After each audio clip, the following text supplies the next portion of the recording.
ऐसा बाप नहीं चाहिए। एक बड़े शहर में रतनलाल अपनी बेटी संध्या और छोटे बेटे कुणाल के साथ रहता है। रतनलाल बहुत गरीब है और शराबी किस्म का आदमी है। वो रिक्शा चलाकर अपना जीवन यापन कर रहा है। रतनलाल एक अधेड़ उम्र के आदमी योगेश्वर को कभी कभी अपनी रिक्शा से मार्केट या मंदिर छोड़ता है और कभी कभी बाजार से उसका सामान भी ले आता है।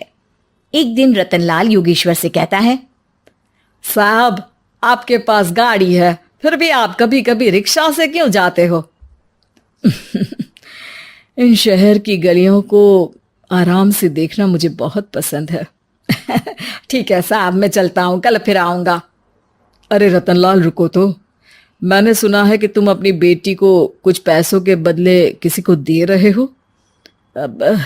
अभी किसी को बेचे नहीं तो क्या करे साहब। एक छोटा बेटा है, उसको पढ़ाना भी है, उसकी देखभाल भी करनी है, और अगर मैं बेटी को घर में रखूंगा तो उसकी शादी कैसे करूंगा साहब। तुमको कितने पैसे मिल रहे हैं? अब 50,000 साहब।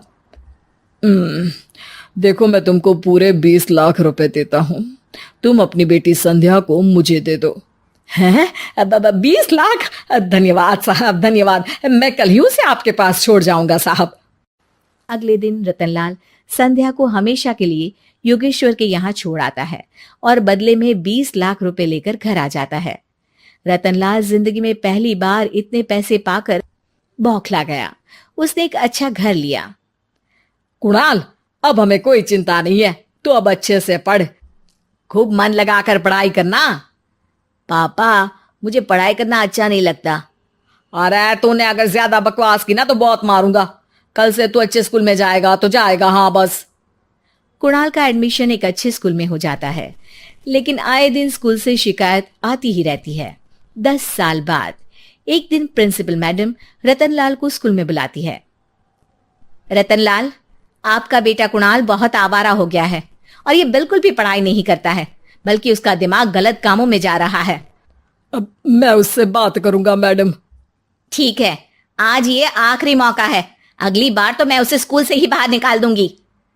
रतनलाल घर आ जाता है और कुणाल से कहता है, कुणाल बेटा, मैं तुम्हारे ऊपर इतना पैसा लगा रहा हूं, फिर भी तुम स्कूल में सही से क्यों नहीं पढ़ते हो?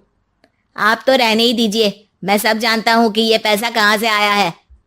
और वैसे भी अब ये पैसा मेरा है, मेरा जो भी मन होगा मैं करूंगा। आज के बाद मैं कभी स्कूल नहीं जाने वाला। रतनलाल को अपनी बेटी की याद आती है और वो रोने लगता है। 5 साल बाद कुणाल एक दिन एक लड़की को शादी करके घर ले आता है। पिताजी, ये मेरी पत्नी है स्वीटी। तुमने शादी कर ली? हाँ, शादी कर ली मैंने, दिखाई नहीं दे रहा। और अब से आप फिर से कमाना शुरू कर दो, बहुत बैठ कर खा लिया।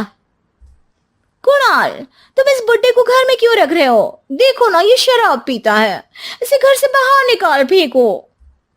अरे स्वीटी, ये मेरे पापा है, कैसे बाहर निकाल दूं? और वैसे भी घर में कोई तो चाहिए ना काम करने वाला, नौकर समझ कर रख लो। इस बुड्ढी को तो घर से बाहर निकाल कर ही रहूंगी मैं कब तक इसके लिए खाना बनाऊंगी। स्वीटी एक दिन घर के बाहर पार्क में अपनी दोस्तों के साथ बैठी होती है। तभी वो रतनलाल को बुलाती है। पिताजी, मेरे कमरे में मैं अपना फोन छोड़ आई हूं, जरा लाकर तो देना। हाँ जरूर, अभी लेकर आता हूं। रतनलाल फोन लेकर आ जाता है। कुछ समय बाद स्वीटी के फ्रेंड्स भी चले जाते हैं। स्वीटी अंदर आकर शोर मचाती है। चोर चोर! कहाँ है चोर? मुझे तो यहाँ कुछ नहीं दिख रहा। अरे ये अलमारी खुली पड़ी है, जरूर किसी चोर ने ही खोली होगी। अरे कौन आया था यहाँ? यहाँ तो पिताजी आए थे बस। अरे बहू, मैं चोर नहीं हूं। मुझे तो आप पर अब बिल्कुल भी विश्वास नहीं है पिताजी, क्योंकि जब आप पैसे के लिए दीदी को बेच सकते हो तो आप चोरी भी तो कर ही सकते हो। अरे लेकिन वो सब तो मैंने तेरे भले के लिए किया था ना। मैं तो कहती हूँ कि हमें इनकी कमरे की तलाशी लेनी चाहिए। तुम बिल्कुल सही कह रही हो, चलो। स्वीटी और कुणाल दोनों रतनलाल के कमरे की तलाशी लेते हैं और उन्हें वहां स्वीटी की ज्वेलरी और पैसे मिल जाते हैं। मैं तो पहले ही जानता था कि चोर आप ही हो। निकल जाओ मेरे घर से और दोबारा अपनी शक्ल मत दिखाना। रतनलाल आंखों में आंसू लिए घर से निकल जाता है। स्वीटी मन ही मन सोचती है, आज तो मेरी प्लानिंग सफल हो गई। जैसा मैं चाहती थी ऐसा ही किया और बड़ी आसानी से उस बुड्ढी को चोरी का इल्जाम लगाकर घर से भगा दिया। रतनलाल की हालत अब ज्यादा खराब हो गई और वो सड़क पर बैठकर भीख मांगकर खाने लगा। एक दिन वहां एक गाड़ी आकर रुकी और सड़क पर बैठे सभी भिखारियों को अपने सेंटर ले गई। एनजीओ की मालिक संध्या एक एक करके सभी को सुविधा मुहैया कराती है। तभी उसकी नजर रतनलाल पर पड़ती है। पिताजी, संध्या तू? पिताजी आपकी ये हालत कैसे हुई? ये सब मेरे बुरे कर्मों की सजा है जो मुझे मिल रही है। मुझे माफ कर दे बेटी।